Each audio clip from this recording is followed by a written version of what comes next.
মা এটা কি? মাছ।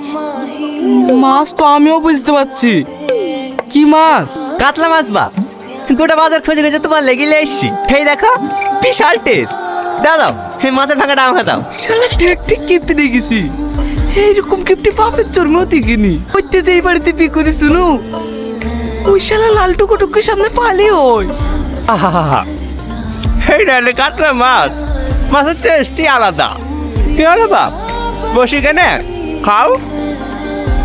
আব্বা আপনার তো ছেলে পেলে কেই নাই, তুই মেয়ে, আপনি এত কিপটি কেনে? না খেয়ে খেয়ে টাকাগুলো গুছিয়ে গিয়ে কবরে তাজমহল তৈরি করবেন নাকি? কে কিপ্তি? আমি তোমার বাপের মতো বেফালতে খাবার নষ্ট করিনি। একদিন 5 কেজি মাংস নিয়ে আসবে, তারপর 5 দিন শাক দিয়ে ভাত খাবে। আমার বাড়িতে প্রতিদিন মাছ মাংস হয়, একদিনও বাদ যায় না। তো দেখতেই পাছি। মুরগি কোথায় পালি? কোথায় পাবো? আমাদের লজ্জিটা মা জবাই করতে বললো তাই কন্নু। ও, মরে গেছে? মুরগি জবাই করলে আবার বেঁচে থাকে নাকি? ও, আমি শেষ, আমি শেষ। আব্বা আর কি হইলো গো?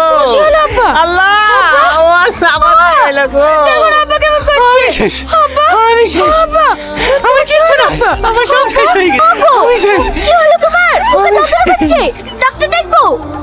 না না, আর কত খরচ করাবি রে? মুরগি জবাই করতে থেকে বললে তারপর কি করবো? জামাই দুপুর বেলা খাইলো না, আর মুরগিটাও তো জিম ধরেছিল। জবাই না করলে তো রাতের মধ্যে মরে যেত, তার লেগে তো জবাই করে ফেলনু। জিম ধরে চলে বেঁচে দিবি, তাও তো 200 টাকা হইতো। এই মুরগির সঙ্গে আমি এখন জিম ধরে যাবো যে। লালো কিছু মনে করো না, এখন তো জামাই 2-3 দিন থাকবে, এই মাংস দিয়ে চালিয়ে দাও। এই 3 দিনে গোটা মুরগি শেষ হয়ে যাবে। অল্প করে রান্না করি, বাকি মাংস রাত ফ্রিজে রেখে আসবি। এই মাসে কোনো মাছ মাংস কিনতে পারবো না।